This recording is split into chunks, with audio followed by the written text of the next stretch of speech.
You open this door with the key of reason. Beyond it is another dimension, a dimension of truth, a dimension of freedom, a dimension of joy. You're moving into the land of both the ideal and the real, of the possible and the actual.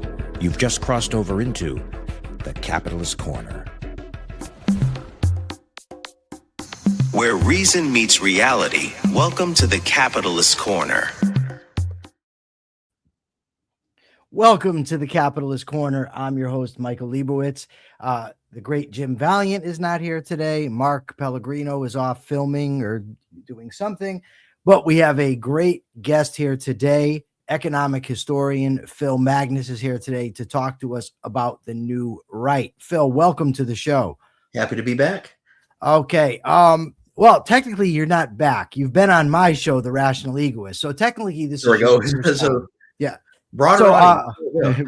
I just want to let the audience know I have a new episode of The Rational Egoist out, interview with the historian David Beto discussing FDR. Monday, I should have an episode coming out where I'm discussing anarcho-capitalism with Sheldon Richman. As always, the super chats, super stickers are available. And though Mark Pellegrino, the normal co-host, is the head of the American Capitalist Party, and I am the vice chair, this show in no way reflects the opinions expressed here in no way reflects those of the party. So, Phil, let me dive right in. Who are the people that you're talking about when you say the new right?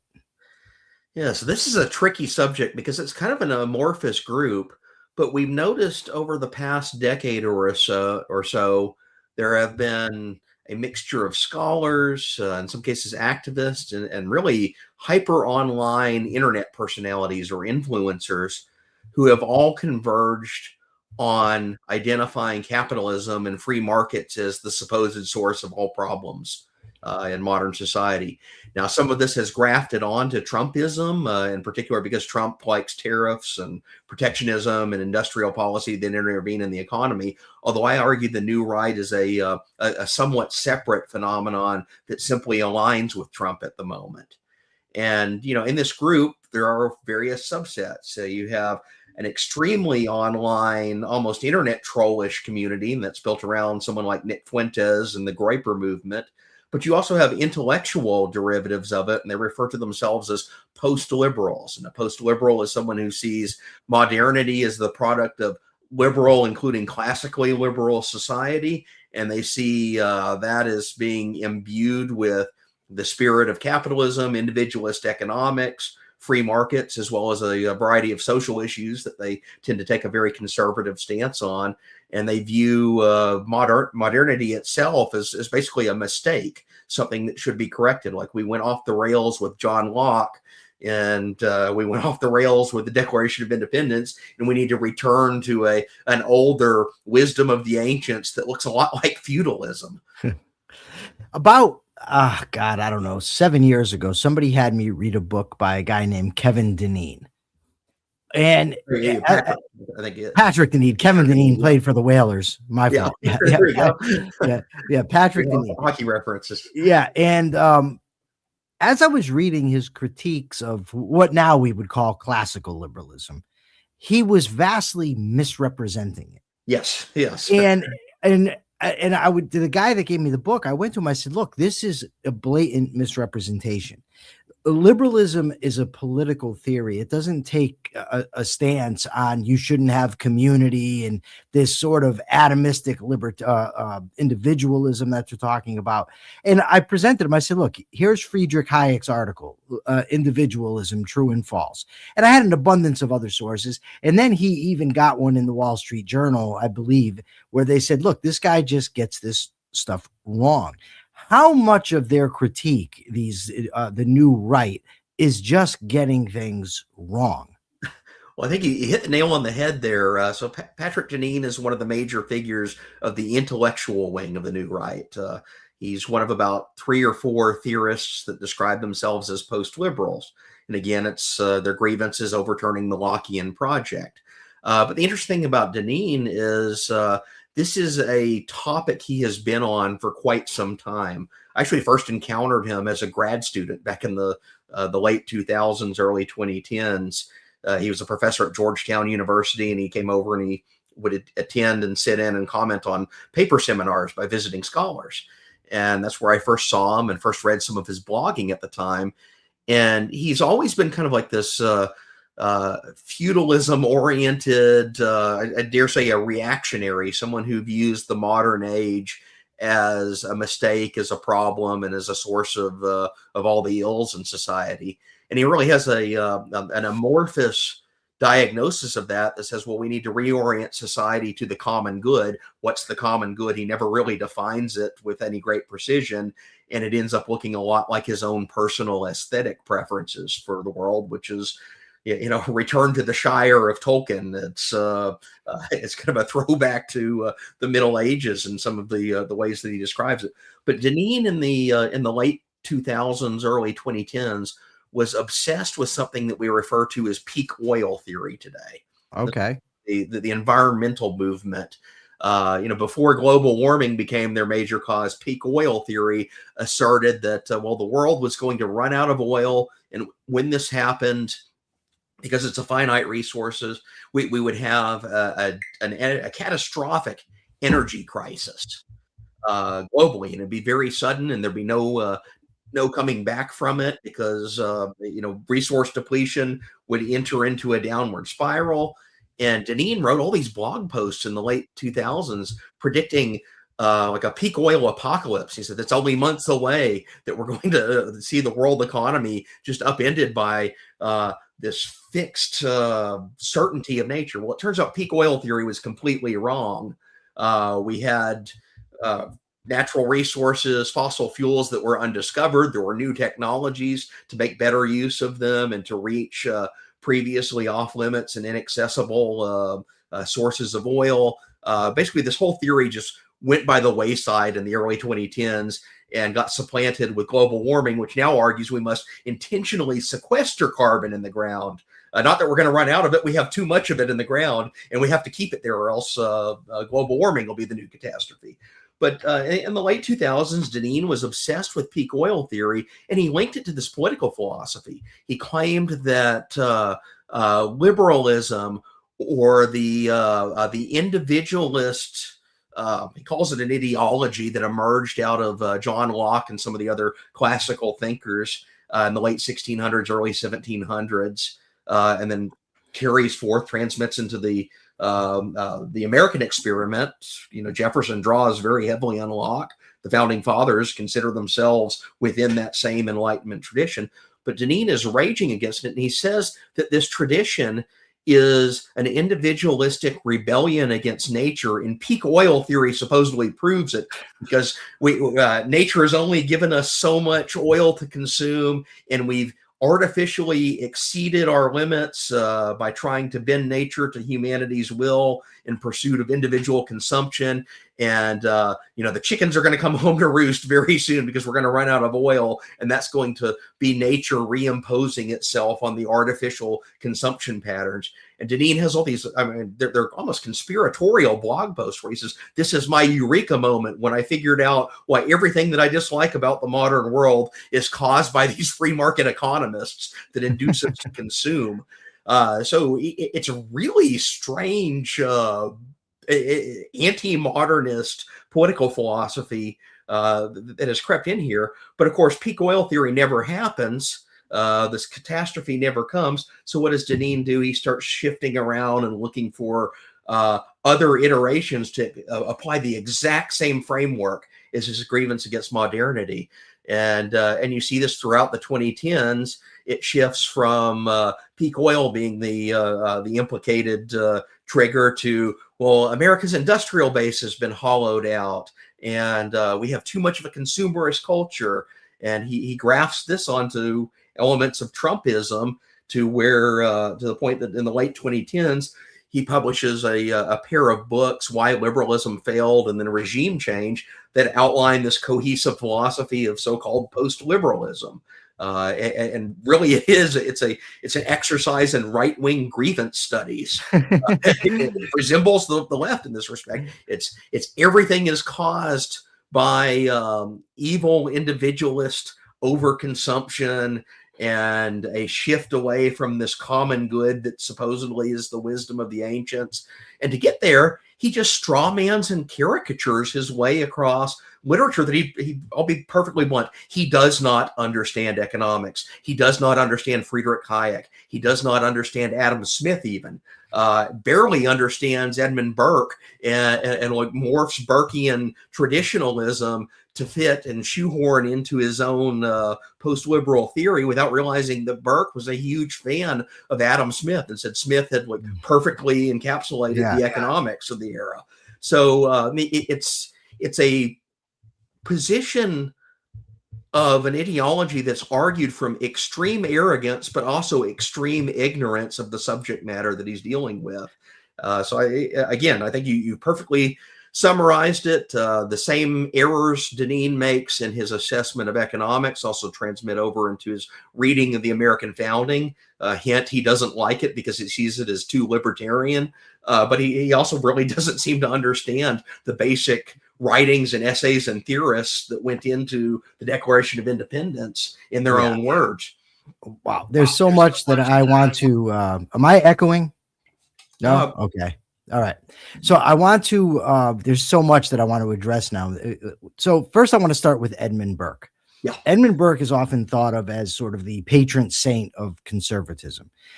Edmund Burke's conservatism was hatched in the wake of the French Revolution. And he warned that when you just rip down structures and institutions that have evolved over centuries and you just tear them down, you're going to have basically big problems, right? But the reign of terror. But also, Edmund Burke was, in a sense, a classical liberal. He wrote an appeal from the new Whigs to the old. He considered himself a Whig. He was pro-freedom. He just was not pro-radical, fast change. Absolutely. He wasn't anti-liberalism. So I guess what the first thing I want to ask you, because one of the critiques I read of Patrick Deneen is that he conflates British liberalism and American classical liberalism with continental liberalism. Right. Okay. Can you just explain the difference between the two? Yeah. So British liberalism, as you alluded, it emerges kind of out of the Whig ethos of the late 1700s. And we really trace kind of the origins of the what it was until recently, the British political party system, to some of the divides of that time. You had Burke emerges as the secretary and assistant to one of the prime ministers in the late 1700s, the Marquess of Rockingham, who was considered the most liberal-minded. He's actually fairly pro-American during the American Revolution, which is an oddity in that era. There are people that are saying we should crush the revolutionaries or we should find some conciliation with them. And Burke emerges as one of the voices of conciliation and says, look, they actually do have some legitimate grievances here. So Burke is a writer in that era. Again, you start to see shifts in Burke's thought that are a reaction to the French Revolution about a decade later, where he's seeing, the reign of terror and the Jacobins using the guillotine to just basically slaughter their way across society. And he's legitimately horrified by this. I would argue Burke may go too far on some of his inferences out of that, but nonetheless, what he notices is a real problem. And these are the demarcation lines of individualist British liberalism or classical liberalism. They set the stage for most of the major causes of the next century, the 19th century. And these are all present in Burke. Classical liberal in the 19th century used individualist liberty as a precept to argue not only for market liberalization, which you get with free trade and the movement to abolish protectionist tariffs in Britain that comes out about the repeal of the Corn Laws in 1846. Well, Burke was sympathetic to free trade because he's good friends with Adam Smith and learned the economic principles of that. Burke's also generally hostile to slavery. And in the 19th century, slavery becomes the individualist libertarian target. It becomes probably the most significant violation of individual liberty that exists around in the world in that time. and liberal political theory attacks it on individualist grounds. Liberal political theory also goes after colonialism, which it views as exported violence onto the rest of the world. So these are some of the major precepts of the British tradition, and they carry over into the United States through similar intellectual lineages. By the time you get to the 20th century, someone like Friedrich Hayek, even though he comes out of Austria, he comes out of a European, continental European training and background, he is very much himself operating in this old Whig philosophy. There's a time when Hayek is asked, how do you identify yourself and your partisan affiliation? And he basically says, "Oh, I'm a Whig. I'm a Whig from the late 18th century." And this is in the 20th century. So this party is defunct, but he's referring to himself as that's the moment in history he associates with. And he draws lessons from not only Smith, but also Burke, including Burkean syntheses of tradition as a mechanism to curate the past, the lessons of the past, and do so almost organically. Hayek is worried about tearing down tradition without knowing why you're doing that, and without knowing what's the unknown, the unseen consequence of running roughshod and trying to remake society. So Hayek actually absorbs that. Now, this is in contrast with a very different version of conservatism that comes out of continental Europe. Someone referred to it as reactionary conservatism. It's a type of conservatism that views the community and the institutions of the community, which are often the church, the state, the monarchy of the Middle Ages, as providing social order to society. The argument here is that without these institutions, society descends into chaos. It's an individualistic free-for-all. It's like the Hobbesian world of might makes right, enforcing itself upon each other's. And therefore, you need the wisdom of a collective entity, often associated with either a powerful state monarch or a religion that's backing that monarch. So often they move in very theocratic directions.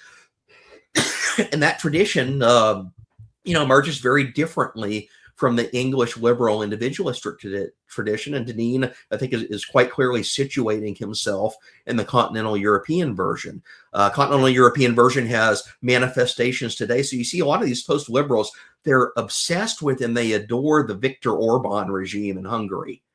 And you look at Orban, well, he's probably most known to Americans as he likes to thumb his nose at the European Union. So he's very Eurosceptic and he opposes immigration.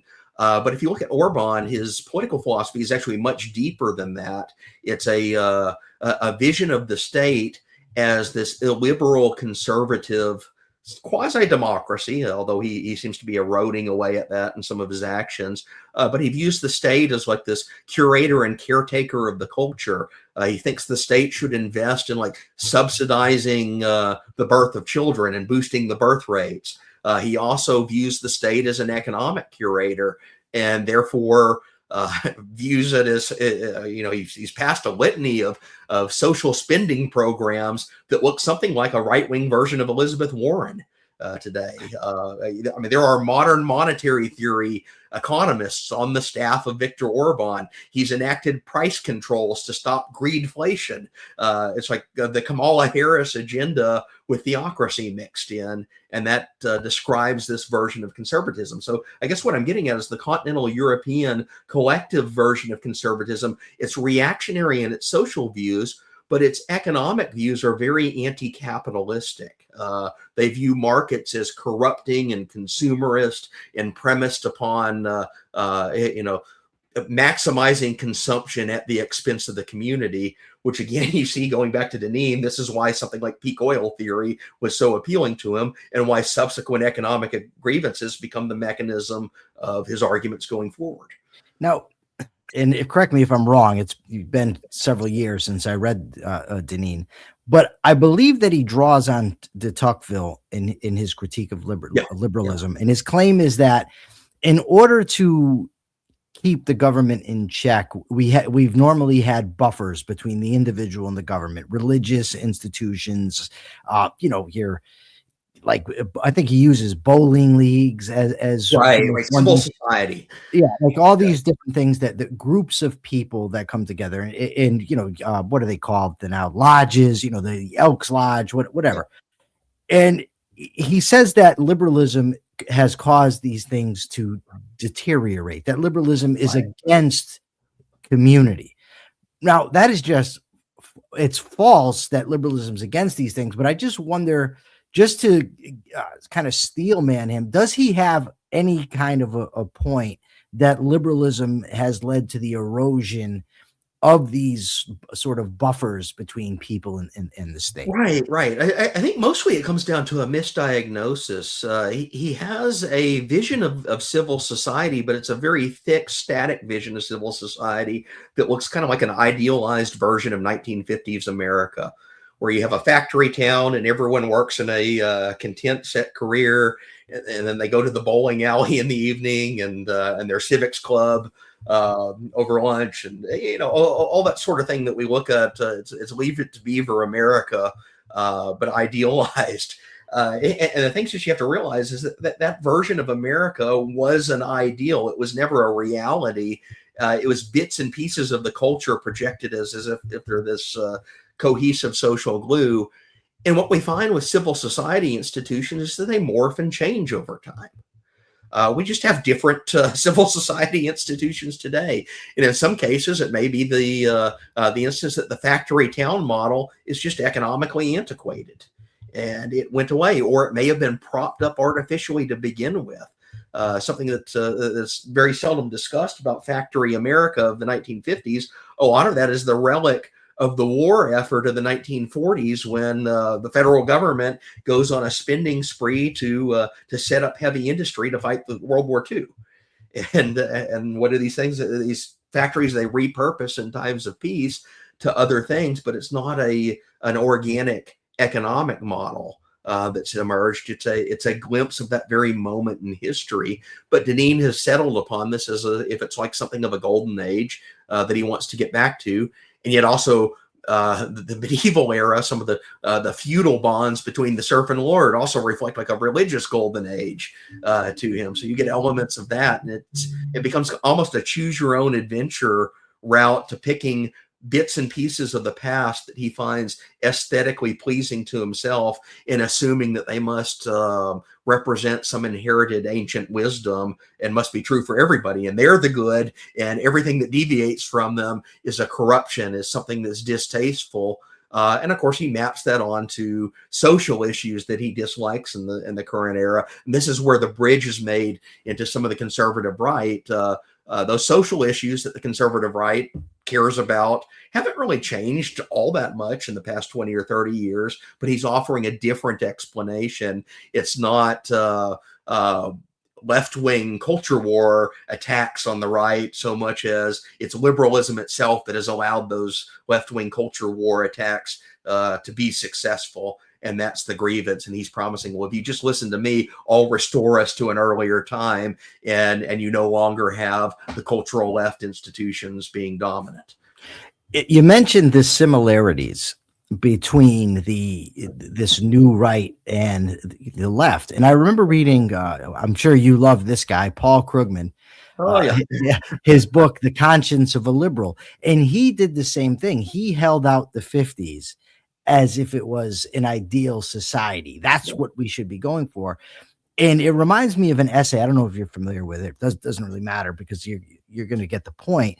Nathaniel Branden in Ayn Rand's book, The Virtue of Selfishness, wrote an essay called Their Divine Right of Stagnation, where some people tend to think that they have an eternal right for things to maintain, to stay the way they are. We hear this with people advocating for zoning laws because they don't want the character of their neighborhood to change. Yeah. Yes. We want we want our factory life back. We need to bring manufacturing back. But like you said, life doesn't work that way, right? It changes and it grows. Now, I want to get to the sort of popular people on the new right, the podcasters. But before that, you talk about the influence that Carl Schmitt has had on the New Right. So who was Carl Schmitt, and how does he get transmission through these folks? Right. So Carl Schmitt is an arch conservative continental European legal philosopher, a law professor. And he's really active from about the early 1920s till the end of World War II, and he's German. So Carl Schmitt emerges as a law professor. He writes treatises in the early 1920s about constitutionalism and politics and how these factors interact, especially in the Weimar German era. But there's a twist. Carl Schmitt's legal theory is premised upon looking at what he sees as originally edge cases, states of exigency and emergency. He calls them the state of exception. And this is an area where the normal operations of constitutional law are strained by the exigencies of the situation. You think about it as like, how does the Constitution operate as a civil libertarian document in a time that there's a physical invasion of your country that threatens the government? And this is an age-old question. What do you do when the army is marching through the street? Do you have judges insisting on due process for soldiers that are being arrested or are conducting arrest? There's not an easy answer to this, but Schmitt focuses upon and is obsessed with these exigency situations, and he argues that they really bring the essence of politics to the forefront. Because they show the distinction between the survival of society and the enemies of society.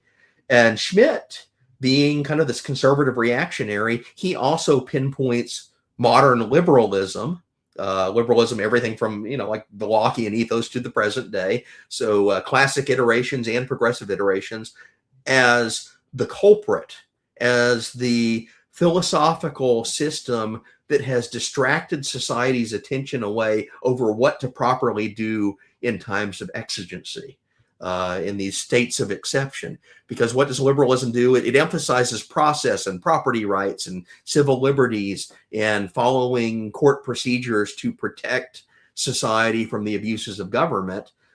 Schmitt doesn't really have much time for those niceties, and he thinks that they actually imperil the survival of society itself when it's in conflict with a hostile enemy. So in the Weimar era, he starts to diagnose constitutional shortcomings of the post-World War I German government, which is a really chaotic period. There are a lot of protests and political violence. There are Marxist movements. There are right-wing movements that essentially become Nazism that emerge, but they're very collective-oriented versions of the far left and the far right are ravaging German society, and emergencies happen. You have riots, you have political assassinations, things like that are playing out, and it brings something of a dysfunction to the Weimar constitutional order. And Schmitt emerges as a critic within that order that says, well, we need something different. And where this eventually leads him in the early 1930s is not a pretty place, because he starts to view a strong leader as the mechanism to embody the state in those times of exigency, the periods of exception when emergency power must be exercised. The leader is the only person in society that has sufficient scope to know what to do and acts collectively on behalf of that society. And conveniently enough, Carl Schmitt finds his leader, which also may be known as a Führer, Adolf Hitler in 1933, and does a very public alignment with the Third Reich, attains all sorts of judicial and academic positions out of his affiliation with the Nazi Party. And this all culminates in a 1934 essay where he takes these legal treatises from the 1920s he's been developing and defends Hitler's actions on the Night of the Long Knives. This is the instance when Hitler basically dispatches his goons across Germany to assassinate all of his political opponents, to get them out of the way because they were obstructing his ability to deal with the emergency. And also Schmitt is a legal writer in himself, a practicing attorney that advises some of the predecessor steps that end up setting up the Nazi government including earlier emergencies that become the enabling act that Hitler uses to consolidate power and overthrow the Weimar Constitution. So Schmitt is quintessentially a Nazi legal theorist, but he's a theorist of power, and he's a theorist of a certain form of very right-wing traditionalism, and a theorist of a strong executive. And the post-liberals have kind of grafted onto Schmitt through a very weird route. Deneen is not so much a Schmittian, although he operates in that space and talks to other Schmittians. It's actually another one of the major post-liberal theorists, is a Harvard law professor by the name of Adrian Vermeule, is the main injector of Schmittian ideas into the post-liberal world. And who's Vermeule? Well, he was a pretty typical standard fare conservative law professor, which are, they're a rare entity, but a few of them do emerge at top institutions. And he was hired as a young professor in the mid-2000s at Harvard Law School, had previously been an Antonin Scalia clerk, and was kind of like a standard fare figure on the conservative right. Well, Vermeule became very obsessed with states of emergency as they existed in his own time, in his early career, which is the post-9/11 era. It's the global war on terror. It's the Bush administration. It's the Cheney doctrine. And he views terrorism as a classic example of a state of emergency when the norms of constitutional operations get in the way of effectively defeating al-Qaeda. So he starts writing on this subject in 2006, 2007, publishes a co-authored book and several articles about, well, what do societies do in states of emergency in the era of terrorism? And part of the answer is he thinks we need a strong executive. And he stumbles across this older constitutional theorist by the name of Carl Schmitt from the 1920s and 30s, who has provided, like on a silver platter, a rationalization for a strong executive.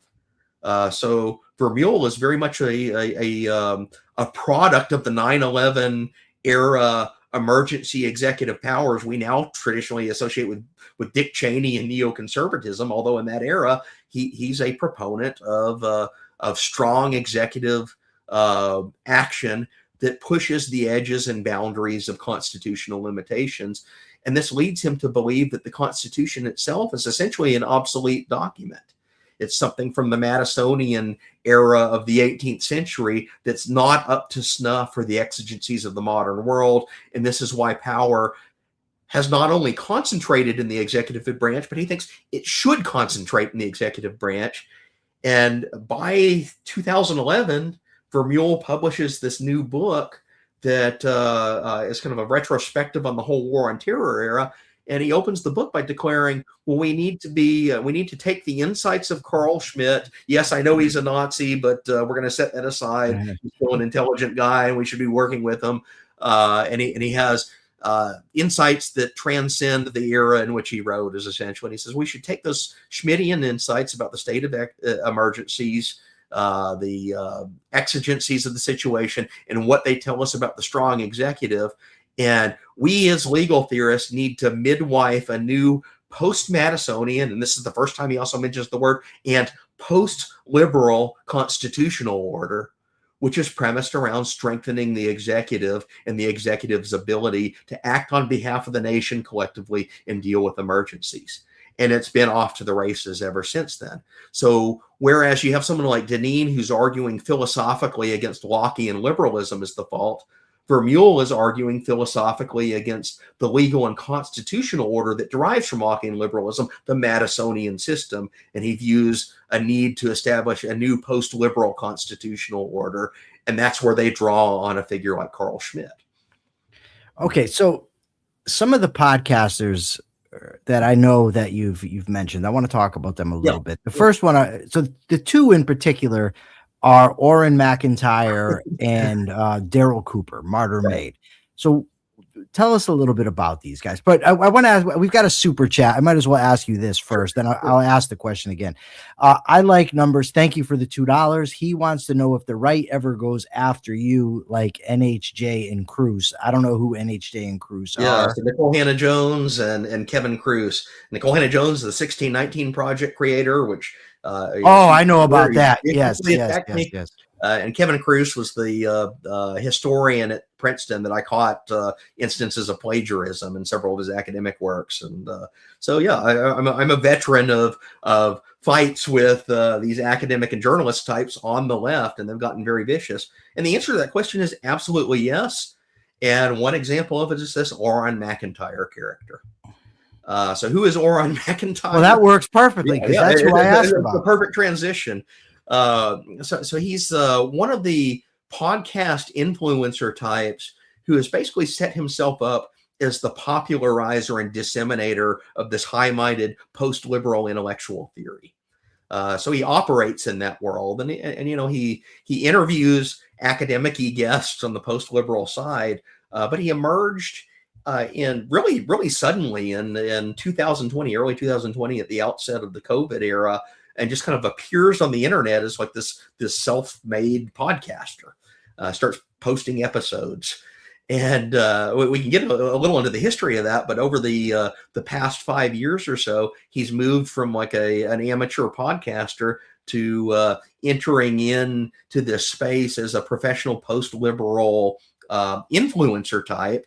Wrote a book that is basically taking these Schmittian doctrines and disseminating them for the masses. It's a book rooted in Carl Schmitt's theory of the distinction between the friend and the enemy, and the necessity of states of exception to empower strong executive action. And McIntyre's whole thing is, well, we should seize that power and crush the left. So he becomes a very right-wing reactionary political activist premised on the wielding of government power. McIntyre, you know, I'll use this in quote because there's the other interesting Oron McIntyre. It doesn't appear to be his real name. It appears to be like this made-up internet persona that nonetheless is operating.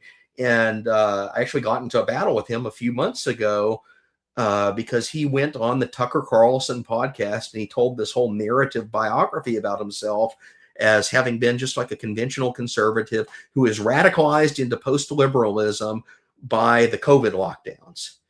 And I was in the heart of the resistance to the COVID lockdowns, to put it mildly. It was there at the Great Barrington Declaration Conference. I was one of the first critics of Fauci and the Neil Ferguson modeling in 2020 that came out. I opposed lockdowns from day one. And I'm sitting here listening to this, and I'm like, I've never heard of this guy. He was nowhere around the anti-lockdown movement in 2020. I can say that with absolute certainty because I was in the middle of the anti-lockdown movement in 2020. And yet he's claiming in this kind of artificial biography that he's radicalized by COVID and decided to become like this anti-lockdown leader. And I start looking around. I was like, well, why do I not know about this guy? Why don't I remember him? And let's look into his history. And it turns out it was an entire fabricated biography.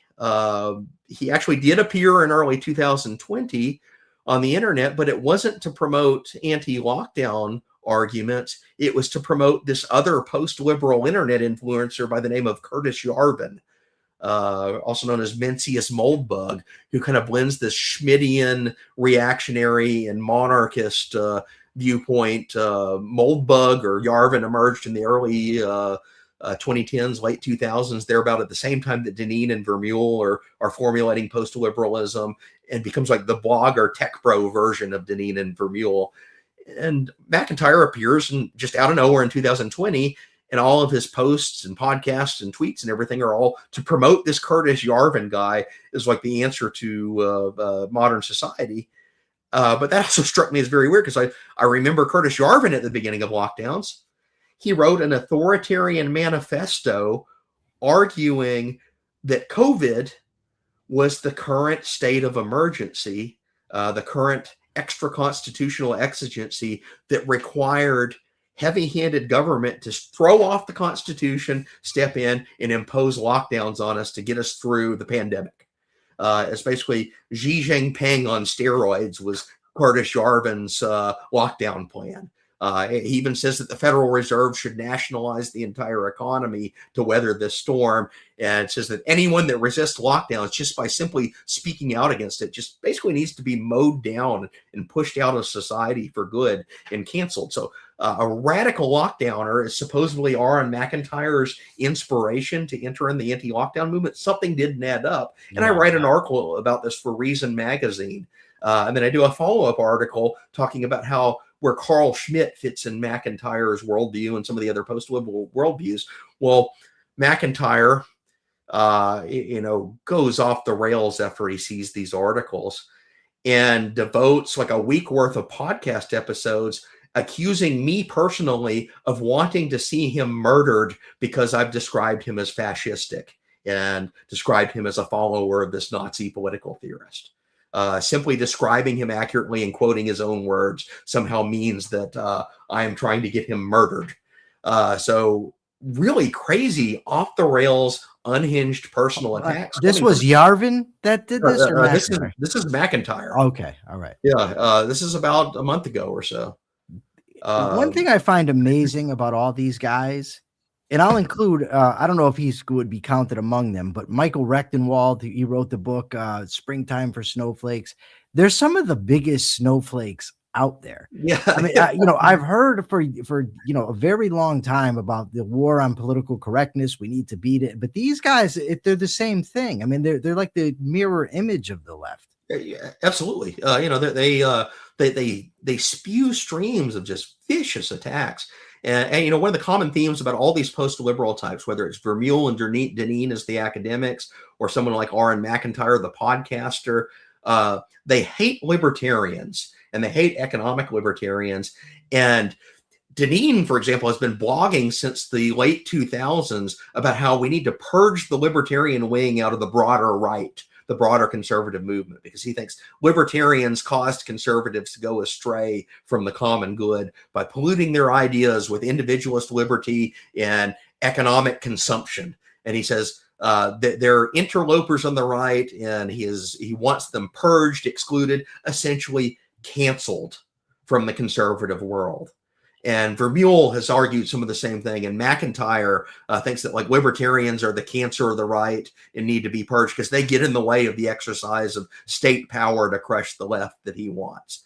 So these guys have been ranting for years about how we have to get rid of and cancel the libertarians. But you, at the slightest pushback to any of them over the actual substance of their arguments, and you point out that these arguments are flimsy, they're based on bad interpretations of history, that they have fascistic and Nazi elements brought in through Carl Schmitt, well, they freak out and they say, they become snowflakes. They say, how dare you, you're trying to cancel me. So in the last few months, McIntyre accused me personally of trying to cancel him because I described accurately his work as adjacent to Nazi theory through Carl Schmitt. Deneen has lashed out against critics of post-liberalism and said they're trying to cancel me because they pointed out that this is really not in sync with the American constitutional tradition, this idea that he's trying to import.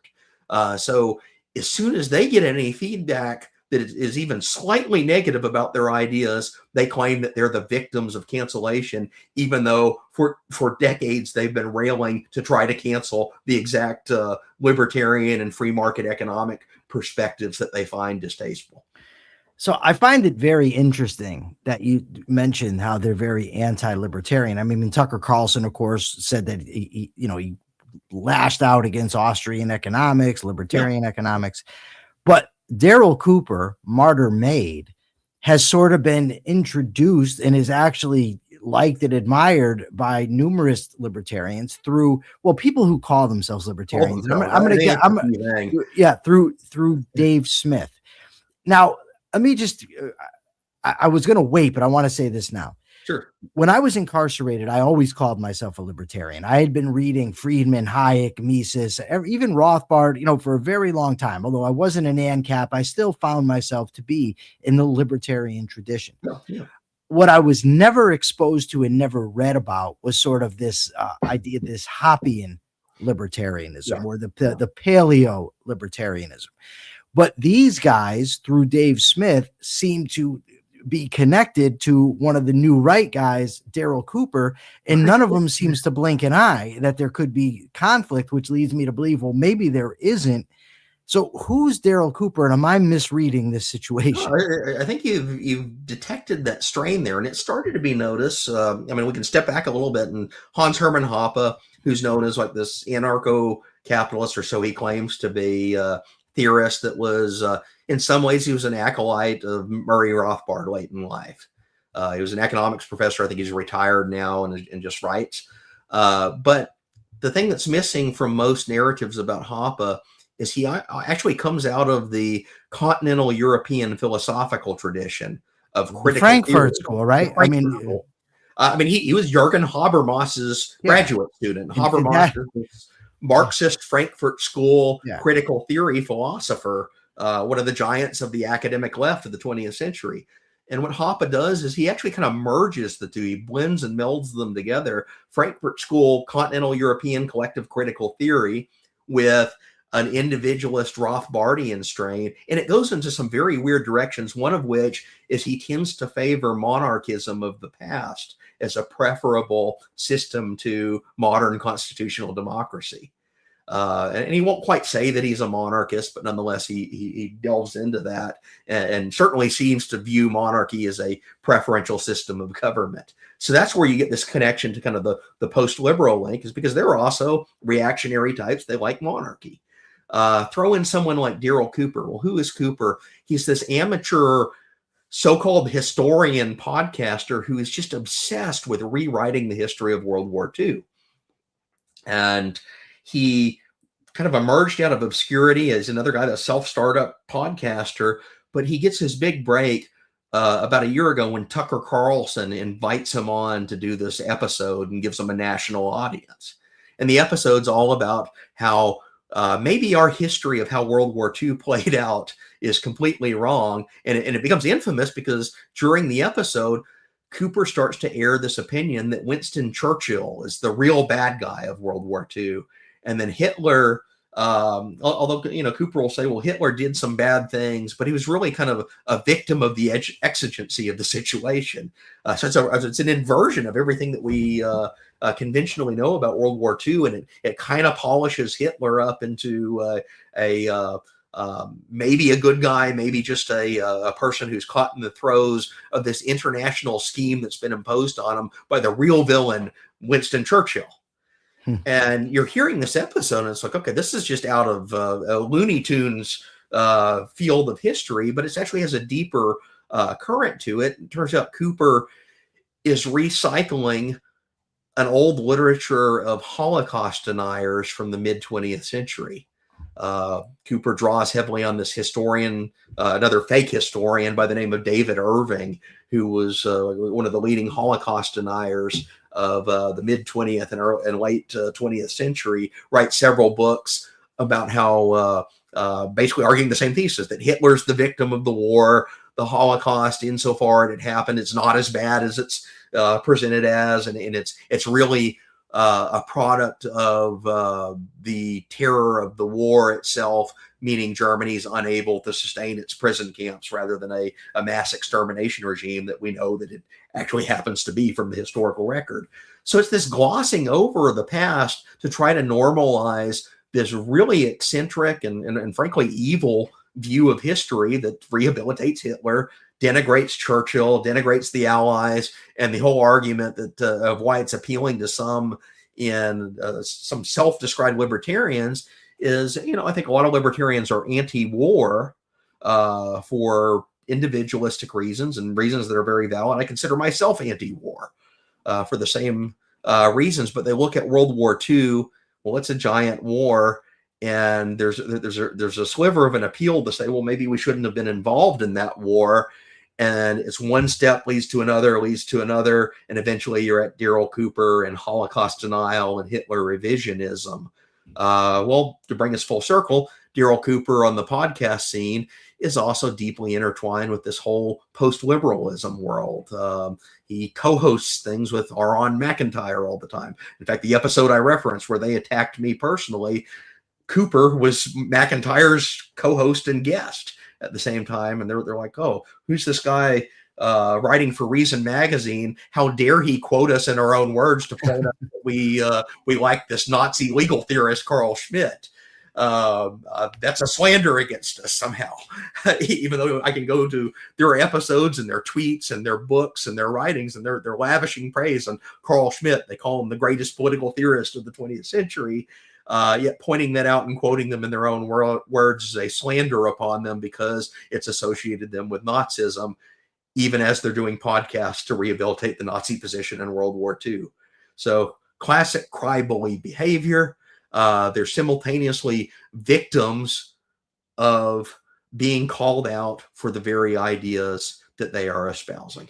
You know, one tactic that I've seen amongst Daryl Cooper specifically is to say something and then say, like, you know, go on and on and on how the Holocaust wasn't that bad, for instance, and then say, I'm not saying it wasn't that bad. Right. But you've just made an argument for 20 minutes about how it wasn't that bad. I don't really care about your qualifier at the end. Yeah. Similarly, when he says, he was specifically talking about a conversation with his friend, Jocko Willenick, where he says, you know, I tell him, maybe hyperbolically, maybe that Churchill was the chief villain. So he qualifies it by saying maybe it was hyperbole, not it was, maybe. Goes on to talk about how Churchill was a drunk and give all these negative things about him. And then when he's called out for saying that Churchill was the chief villain, he says, no, I said maybe. Right. Well, they retreat to these weasel words, right, and qualifiers, and it's kind of like a wink nod that they're sending to audiences that are actually Nazi aligned. The gripers, the Nick Fuentes types that love Hitler, while also trying to maintain a plausible deniability that they're engaged in that kind of nonsense, that they're stirring up this sewer and bringing it into the right. So it's a really insidious tactic on one hand, but it's also kind of farcical on the other sense, because they think they're so clever they're able to pull off this dichotomy of promoting Hitler and then plausibly denying it, and then promoting Hitler and then plausibly denying it. They think, we figured out the formula and we're really, really clever, and that's why they get so mad and lash out when you point out, someone like me comes along and points out, wait a minute, you're quoting Carl Schmitt, you're promoting Hitler, you're telling this weird alternative history of World War II that no reputable historian would ever countenance, and that is in fact drawn out of David Irving and these cretinous Holocaust denier types. Well, Deeper with Diego says for a $10 super chat, thanks Diego. He says more like Carl Shit. Am I right? Well, in that article I wrote on McIntyre and some of these other new right types that like Carl Schmitt, I referred to it as a Schmitt show, an intellectual Schmitt show. Yes, I've heard you. Which I think is maybe a slightly more PG version of it. Yeah.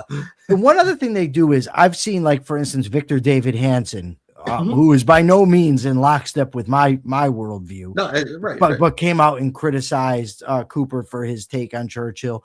Andrew Roberts, I guess, perhaps the leading Churchill historian in the world, offered to debate him. No. I don't want to debate that. And it just seems like, to me, if you're going to put shit like that out there and then you get called out, don't do that Weasley move that you're talking about. So somebody here in the comments actually mentioned Trump. And I wanted to get your take on something before I let you go. I saw evidently the inflation numbers for November came in lower than we were expected. They were supposed to be 3% to 2.6%. So MAGA, of course, is doing a big victory dance.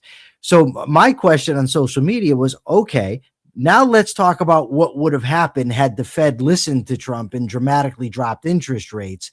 And let's see if the guy that he's going to appoint does what he wants and dramatically drops interest rates. They conflate the idea. Now, you are very good on tariffs. That's why I want to ask you this. Yeah. They conflate the idea that tariffs can lead to rising prices in some sectors with general inflation. Yes. But they are not the same thing. And they think they're so clever when they come out and say, aha, I thought tariffs were going to cause inflation. The economists were wrong. And I'm just like, okay, dummy. But I've not seen an economist actually argue that tariffs cause inflation, meaning a general rise in prices. Yeah, yeah. This is an elementary mistake that has entered into the dialogue. I think part of it's also because we're still reeling from the Biden era inflation. But just to clarify, inflation refers to a price level, an overall price level change. It's a monetary phenomenon. It is a derivative, ultimately, of monetary policy. Milton Friedman was famous that inflation is everywhere and always a monetary phenomenon at its root. And what that means is something that the government has done has changed the overall value of the money itself, has altered the price level of goods, what you can purchase with money that you have. And it applies economy-wide. Well, if we think about tariffs have almost nothing to do with that. They may have second or third order effects in causing the Federal Reserve to change its monetary policy decisions in response to tariffs. But what is a tariff? A tariff is fundamentally a tax. A tax is not a change in the price level. It's not a change in monetary policy. It's a transfer of existing resources from one party to the other. The government collects money from you and me and gives it to somebody else. Or in the process of collecting money, they induce certain effects on the price of specific goods that cause you and me to alter our buying behavior as a result of that. So monetary policy causes inflation. Tariffs cause transfers of resources that have acute price effects on specific goods that are affected by tariffs. Two completely different categories. And if you look at the data, well, measurements of retail goods that have been targeted by Trump's tariff regime, the IEEPA tariffs, have almost all gone up since Liberation Day. Clear as day. It's unambiguous rises in the prices of those specific goods, exactly what you would expect if you slapped a new tax on them. The price level itself, what secondary and tertiary effects are maybe filtering through in some of the indicators, like the Consumer Price Index is capturing elements of the tariff policy that's in place, but it's not a monetary phenomenon unto itself, separate and apart from specific actions the Federal Reserve has taken. So when inflation comes in slightly lower than expected, that's not a vindication of tariffs at all if the prices on specifically tariff goods are still going up, and they absolutely are. Okay, Phil, thank you so much for being here today. Where can the people find you? So I tweet on Twitter. It's Phil W. Magness. You can also find me at the Independent Institute. That's independent.org, where I post a lot of my longer form commentary, and it's also general scholarly takes on free markets, individual liberty, and issues that are high importance to, I think, our society at the moment. The Independent Institute also is where I get some of the articles for this show, just so the audience knows. All right, my capitalist thought of the day is simple. As you can see, the enemies of liberty are on the left, they're on the right, they're all over the place. We need to continue to make the case every day.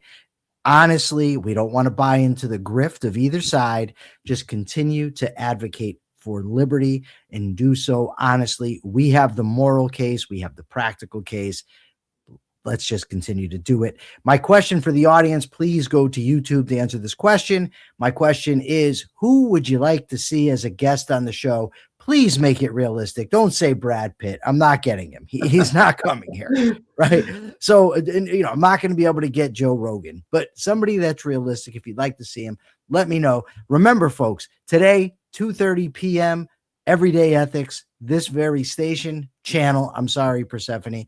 And don't forget to join us here tomorrow. Until then, please remember to always check your premises. Thank you for the super chats, and thank you for being a part of the audience. Take care.